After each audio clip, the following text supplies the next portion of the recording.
Medieval peasants went to war, and it was nothing like you think. Medieval peasants weren't just background extras in the wars of kings. They were often the wild card no one saw coming. These so-called harmless farmers built weapons, burned cities, and sometimes even won. Forget knights in shining armor. Some of the most unexpected battles were led by people armed with pitchforks and rage. And the way they fought, it'll change how you see medieval war forever. Medieval peasants didn't need a war to experience violence. They were already fighting for survival every single day, against weather, famine, disease, and their landlords. Their homes were freezing, their bellies half full, and their rights practically non-existent. If life is a battlefield, the average peasant started on the front lines with no armor and no exit. You woke up before sunrise to a house full of smoke, animals, and people snoring on straw. You stepped out into frozen mud to begin a 14-hour shift that involved manure, splinters, and the occasional whip from your overseer. You owed labor to your lord, tithes to the church, and taxes to the king, often all at once. One wrong move, one missed payment, one failed harvest, and your entire family could starve. Or be evicted. Or worse. It wasn't just poverty, it was engineered vulnerability. The feudal system was a pyramid where peasants held up everyone else, and if they collapsed, no one noticed until the food ran out. Nobles had armies, priests had Latin, peasants had calluses, and eventually rage. That rage didn't come from sudden revolution. It simmered over time. Every time a tax collector showed up. Every time a landlord took the best grain. Every time a child died of hunger while the castle held a feast. Slowly, peasants realized something. They had numbers. They had knowledge of the land. And when pushed hard enough, they could push back. Some lords tried to crush that idea before it sparked. Manor records show fines for suspicious assemblies as early as the 1200s. In one village, even gathering in groups of 5 without permission could result in a beating. But cracks were forming in the system. And peasants, once dismissed as harmless laborers, were starting to imagine something dangerous, that their suffering wasn't natural. It was political. A 14th century monk once wrote, "The poor are like dry kindling. It only takes one spark." That spark was coming. And the people who lived one meal away from collapse were about to show Europe what desperation looks like when it fights back. Peasant wars didn't begin with battle drums.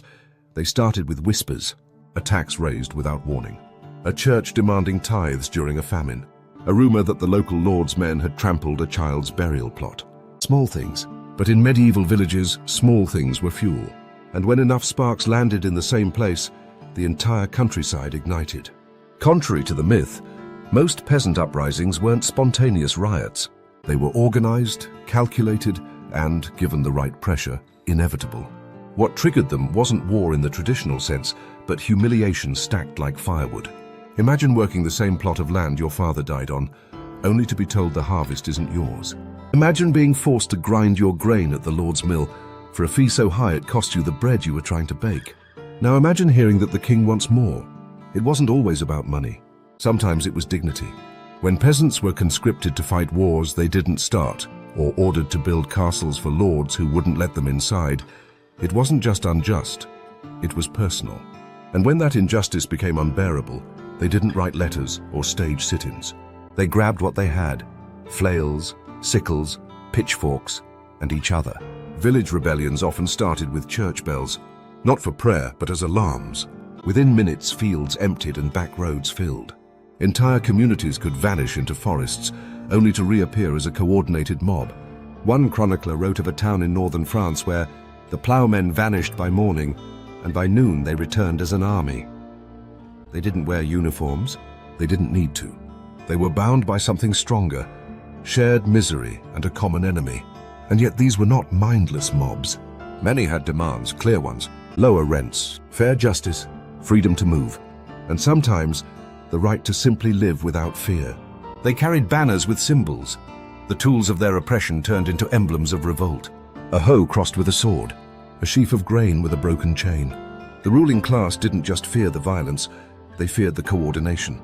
Because if peasants could organize a rebellion, what else might they realize they were capable of? These weren't uprisings born from chaos.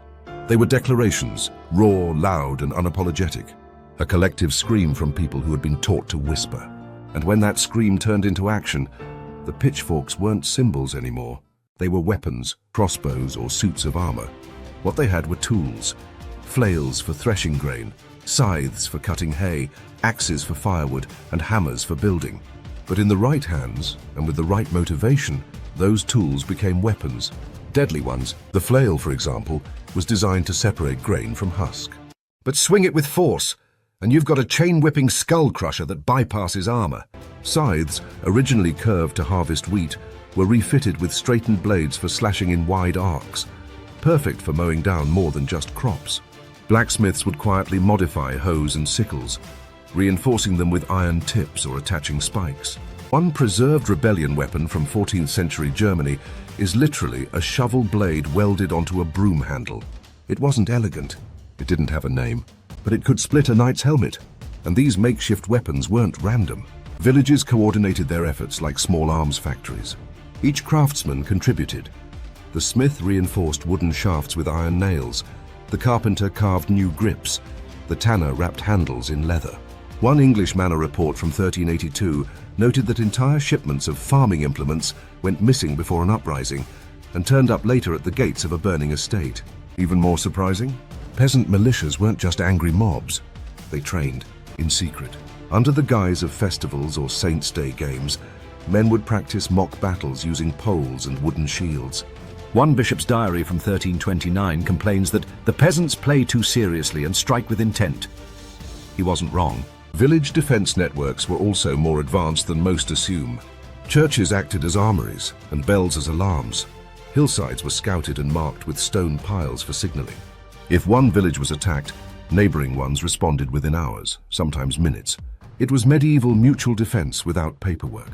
Some villages even had designated war leaders, often elder farmers or former mercenaries who returned home after campaigns. These men knew how nobles fought and how to outthink them.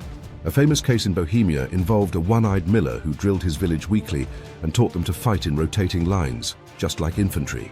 They held off a small cavalry unit using nothing but sharpened poles and mud traps. These weren't professional soldiers. They were fathers, carpenters, bakers. But they understood one brutal truth. If you couldn't buy protection, you had to build it. And what they built, out of hay forks, rage, and cleverness, wasn't just defense. It was warcraft. When you don't have armor, money, or trained knights, brute force isn't an option. But cunning, that's free.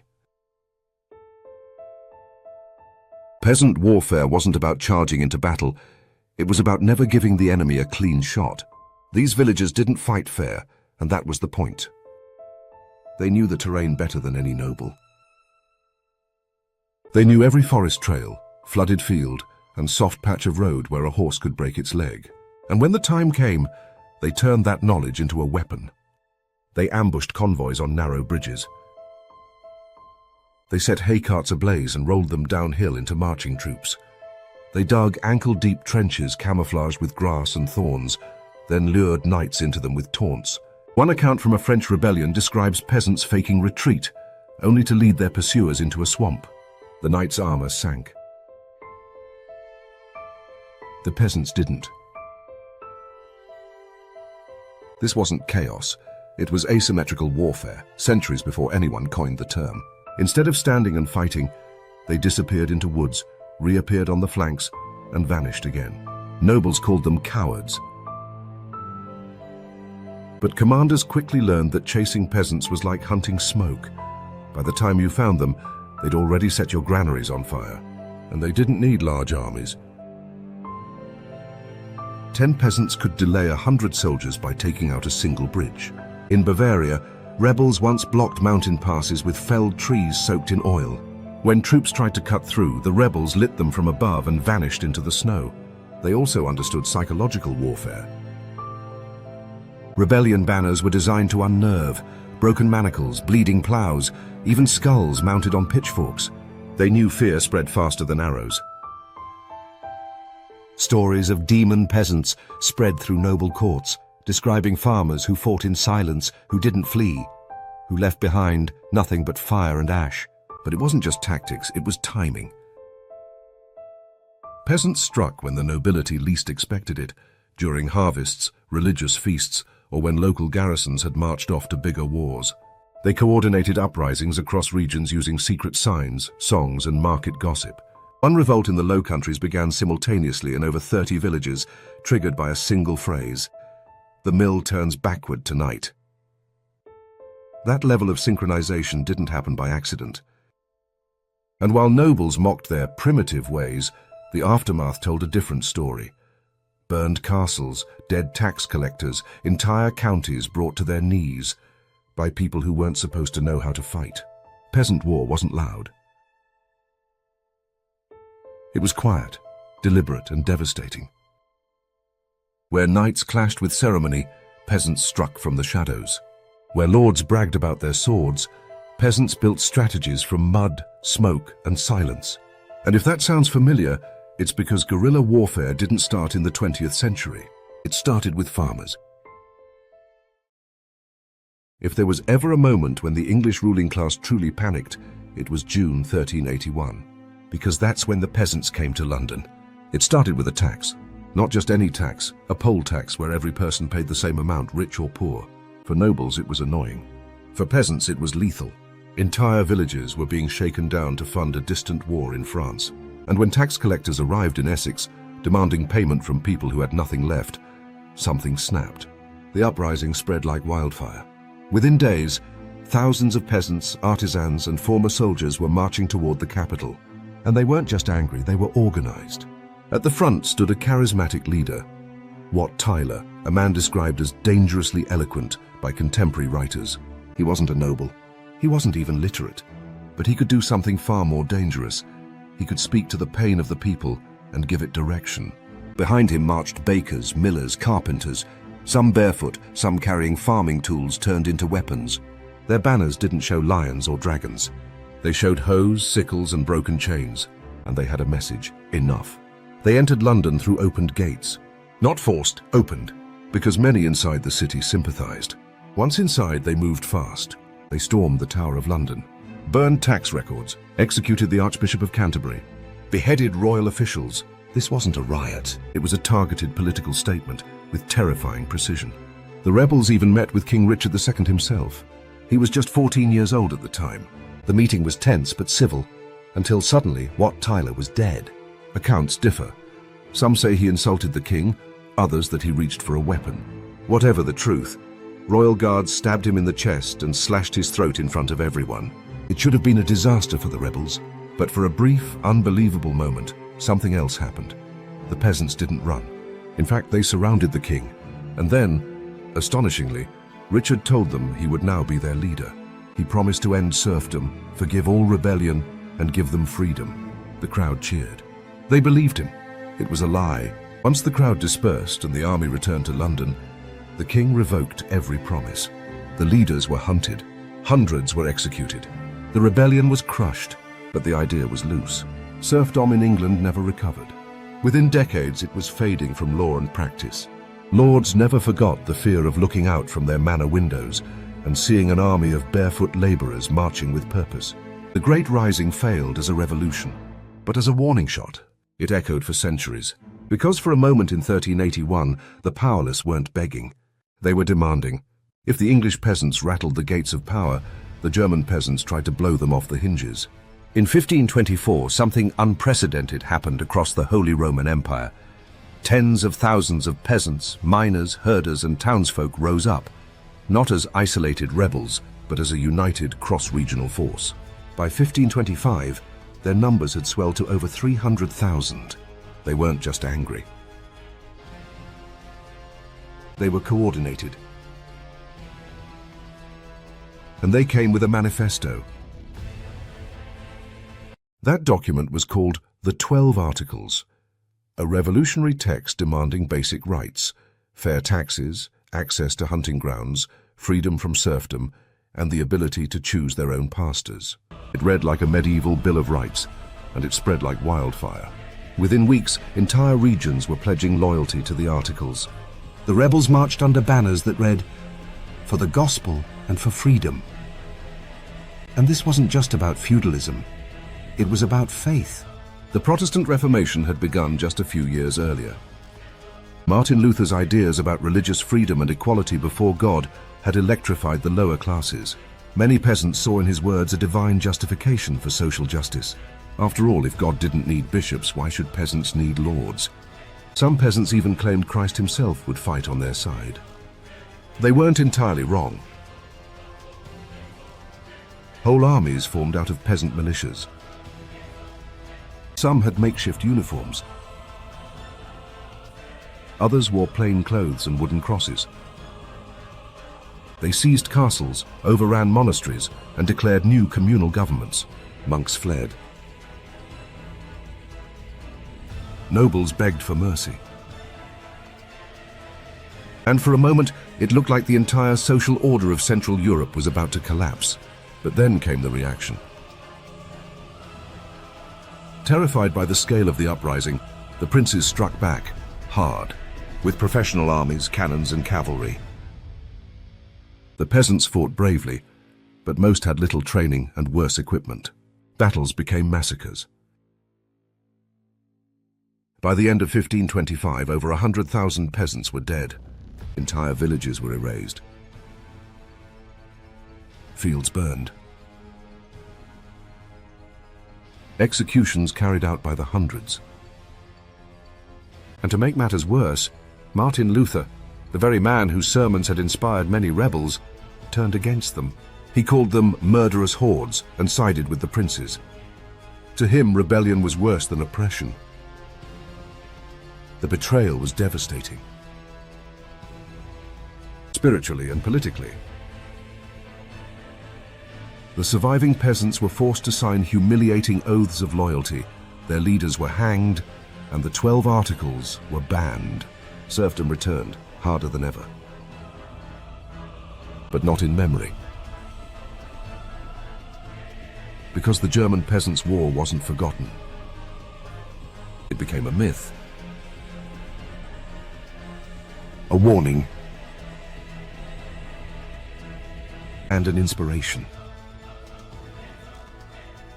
Centuries later, revolutionaries across Europe, French Republicans, socialist workers, even German students, would look back at 1525 and see something powerful. The moment when everyday people stopped asking for change and tried to take it. They lost. But they showed what happened when the plowshare was sharpened into a blade and used not just to till soil, but to rewrite history. Not every peasant who went to war did so by choice. Many were dragged into it, literally. Under feudal law, peasants owed more than just grain and labor to their lord. In times of conflict, they also owed blood.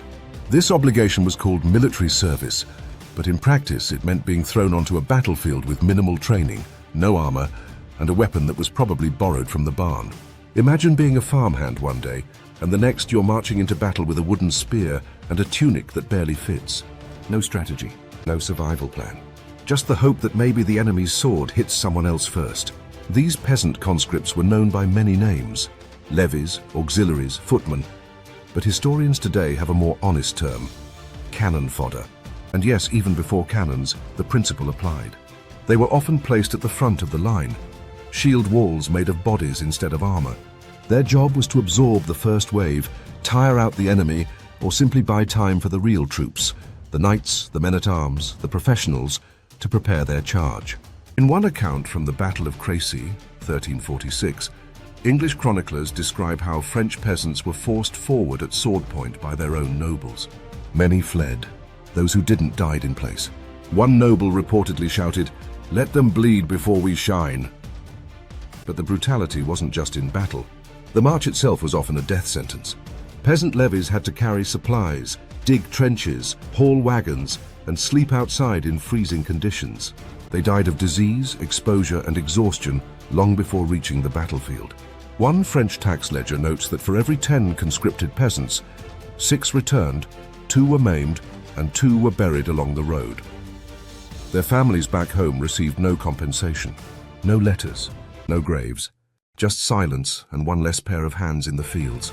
And yet refusing to fight wasn't an option. Draft evasion was punished harshly: whipping, branding, or exile. In some manors, sons were taken as hostages to ensure fathers showed up. In others, entire villages were fined if one man refused to march. Some lords used these levies purely for logistics, keeping their peasants away from the front lines. Others threw them into the worst fighting, knowing full well they wouldn't survive. After all, peasants were replaceable. Another harvest would bring more. But here's the irony.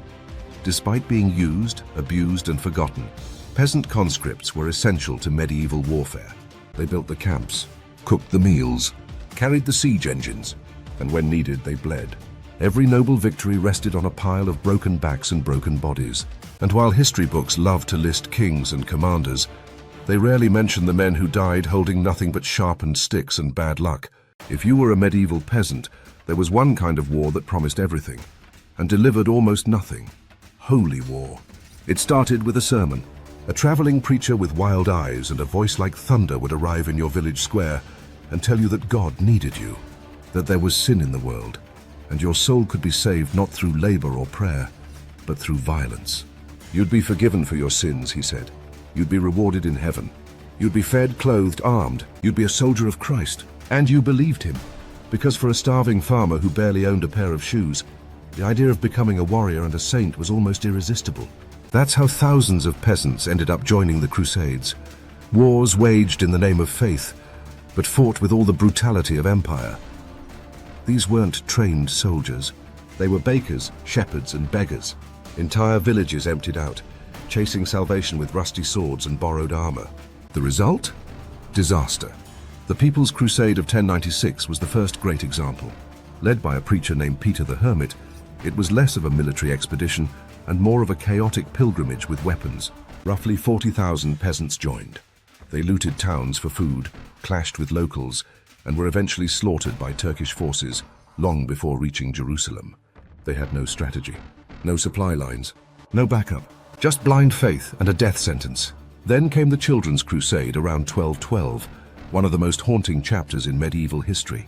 According to accounts, thousands of young boys and girls, mostly from poor rural families, marched south convinced that God would part the sea and deliver them to the Holy Land. Some were sold into slavery, others simply vanished. Whether or not every detail is true, the fact remains.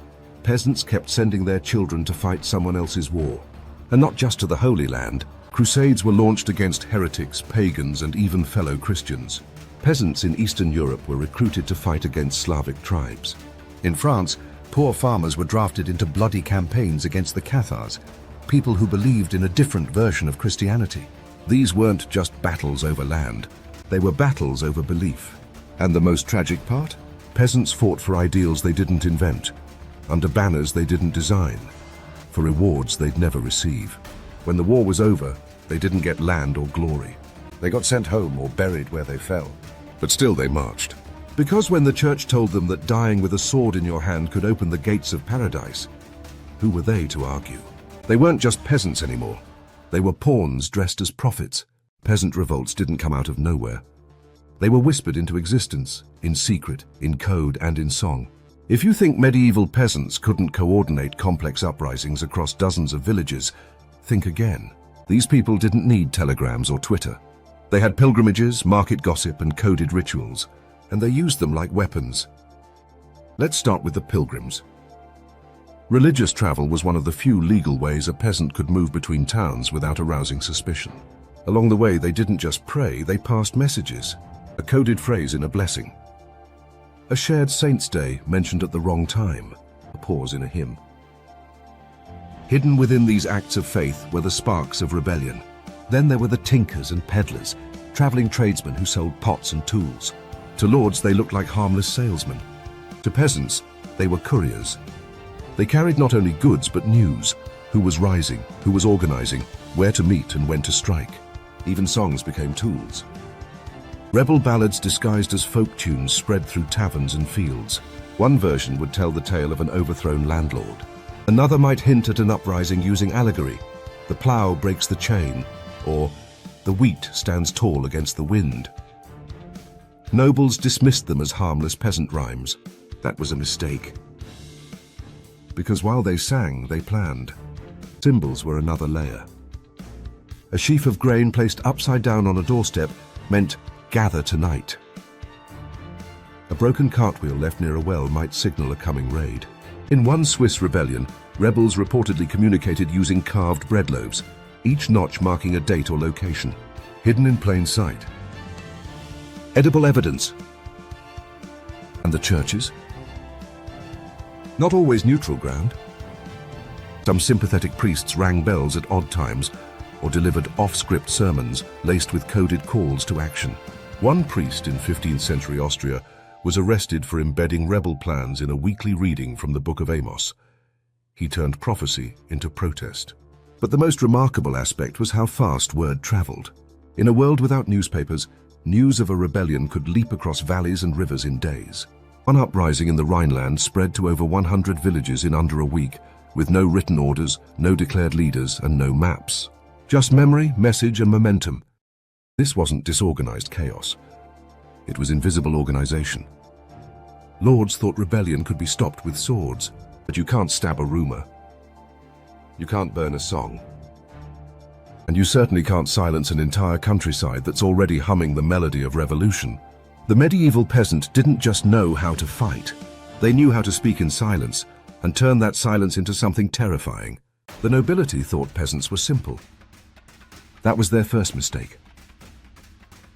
Because when rebellion came, it wasn't just brute force or angry mobs. It was intelligence, timing, and sabotage, disguised as everyday life. Medieval peasants didn't need spies. They were already everywhere. In the kitchens, in the fields, in the stables, walking behind noble wagons with their heads down and ears open. And what they heard, they remembered. Peasant rebellions often struck with uncanny precision, right when a garrison was low on food, or when the lord was away hunting, or during a religious feast when the guards were drunk. That kind of timing wasn't luck. It was observation turned into strategy. They knew how many soldiers were stationed at the local tower. They knew how often the castle gates were changed. They knew who sharpened the weapons and where the key to the wine cellar was hidden. Because the people who polished the swords and cleaned the floors weren't just servants, they were scouts. Even seasons were part of the plan. Most uprisings began just after planting season, when there was still time to fight without losing the year's crops, or just before harvest, when grain could be seized or destroyed to hurt the enemy's food supply. They understood not just war, but economic war. They used weather as a weapon. In wet seasons, they sabotaged roads by digging drainage ditches that redirected water into enemy paths, turning dirt into mud traps. In winter, they froze water buckets at night to crack wooden wheels. In dry months, they hid embers in haystacks near supply depots. Nothing burned faster than a noble's ego and his granary. Peasants also infiltrated supply lines. Because who would question a farmer carrying hay? Or a woman with a basket of bread? Or a shepherd near the edge of the woods? In one German uprising, rebels disguised as grain traders entered a fortress, unloaded sacks full of weapons, and overran the guards from inside. Sabotage even crept into the food. Contemporary chronicles describe nobles falling ill after eating meals prepared by strange hands. Sometimes it was spoiled meat. Sometimes herbs that weren't what they appeared to be. Medieval cookbooks warned against confusing wild parsley with hemlock, advice that came a little too late for some barons. And while knights trained in formations and swordplay, peasants trained in patience. They watched, waited, dug, listened. And when the moment came, they didn't roar into battle. They collapsed a bridge or sealed a gate, or set a cart on fire and blocked the road. Not dramatic, just devastating. Because real power doesn't always wear armor. Sometimes it walks barefoot through the wheat fields, counting footsteps and planning your downfall with a sickle in one hand and a smile in the other. Peasant revolts almost never ended in victory, but they didn't vanish either. They echoed in laws, in fear, and in memory. Because every time a village rose up, even for a few days, it proved something dangerous. That power didn't just flow downward. It could rise from the fields. Take England. The Great Rising of 1381 was crushed. Wat Tyler was killed. The king lied and revoked every promise he made. And yet, within a few decades, serfdom began to die. Not from generosity, but from anxiety. Lords realized something chilling. You can only whip people so long before they turn the whip around. Even in defeat, peasants had leverage. Landowners started offering wages instead of demanding labor. Suddenly, peasants could negotiate or leave. The idea that a peasant could walk away from the land he was born on, That was revolutionary. In the Holy Roman Empire, the 12 articles of the German Peasants' War were outlawed, burned, and condemned.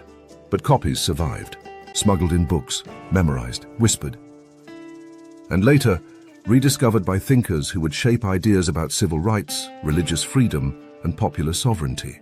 Those demands, once called treason, became philosophy. Even when rebellions didn't change national law, they reshaped local life. Nobles rewrote manor rules. Taxes were lowered in some regions, or at least clarified. Lords installed new complaint systems, often just locked boxes in the church, to monitor unrest before it exploded. And crucially, some villages gained more autonomy, not as a gift, but as a pressure release valve. Revolts also shifted the narrative of history itself. For centuries, only kings, popes, and knights were seen as history makers. But after waves of peasant uprisings, chroniclers had no choice but to write about tailors, millers, monks, and midwives who led mobs, negotiated with bishops, or held bridges against cavalry. The faceless suddenly had names and legends. Songs were written, stories told. Not of royal victories, but of brave farmhands who stood up to mounted lords. Of women who rang bells to summon rebels. Of barefoot children carrying secret messages under their cloaks. None of it erased the losses. But it did something subtler and more lasting. It reframed what power looked like. Not as a crown, but as a crowd. And long after the rebellions were over, kings ruled a little more carefully. Lords watched a little more closely. And history at last had to leave room for those who had no sword, but refused to stay silent. For centuries, medieval peasants were painted as obedient, quiet, and docile, bending under taxes, praying in silence, living and dying in the shadows of castles. That's a myth. The truth is far messier and far more powerful. Peasants weren't passive. They were strategic. They understood power, they understood risk, and when the moment came, they understood how to fight. Not just with weapons, but with tools, fire, words, and numbers. And they did it again and again. Across Europe, they stood up to landowners, churches, kings, bishops, mercenaries, and even each other. Not because they believed they could win, but because they refused to keep losing silently. And yet, popular culture still gets it wrong. Films show peasants as dirty extras, hunched over, muttering, grateful for scraps. Textbooks skip their rebellions in favor of royal marriages and papal decrees. Even today, we talk about medieval history as if the only decisions that mattered were made by men in crowns. But the record tells a different story.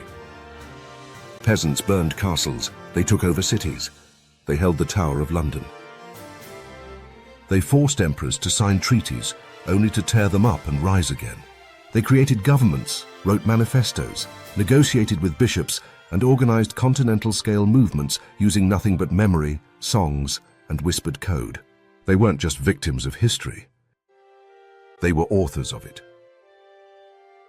What makes their story even more remarkable is that they did all this without access to literacy, weapons, or wealth. They didn't go to war with cavalry. They fought with hayforks, with mining tools, with rocks pulled from the side of the road. They didn't build grand monuments, but they carved messages into bread, etched symbols into wood, and passed down rebellion in lullabies. And still, they're dismissed. Maybe because their revolutions failed. Maybe because they didn't write their own histories. Or maybe because their victories were slow, stretching across decades, not days. But the impact is there. The gradual collapse of serfdom, the birth of rural wages, the first cracks in Europe's rigid class hierarchy. Even modern concepts like human rights, civil disobedience, and workers' organization trace faint, stubborn roots back to medieval village squares, where the people who weren't supposed to matter, mattered. So when someone calls the medieval peasant weak, or ignorant, or forgettable, remember this: they didn't have armies, but they had each other. And sometimes that was enough to terrify the world. They didn't have maps, medals, or manifestos, just smoke, memory, and each other. But when peasants went to war, they didn't ask for permission. They made history flinch, one hayfork at a time. Forget the image of the silent, hunched field worker. These people planned revolts during harvest, rang bells as battle cries, and smuggled strategy inside hymns. They were poor, but never powerless, and when they rose, even kingdoms held their breath. So here's the question. If you had to start a revolution with only a loaf of bread, a church bell, and a scythe, how would you do it? Would you sabotage the tax carts? Set fire to the ledger books? Or slip a coded message into a Sunday sermon? Tell us your plan in the comments. Creativity encouraged, pitchforks optional. And if this uprising blew your mind, wait till you see what happened when the peasants stopped swinging and started governing. Because the next time someone says they were just peasants, remind them, sometimes the quiet ones know exactly where to cut.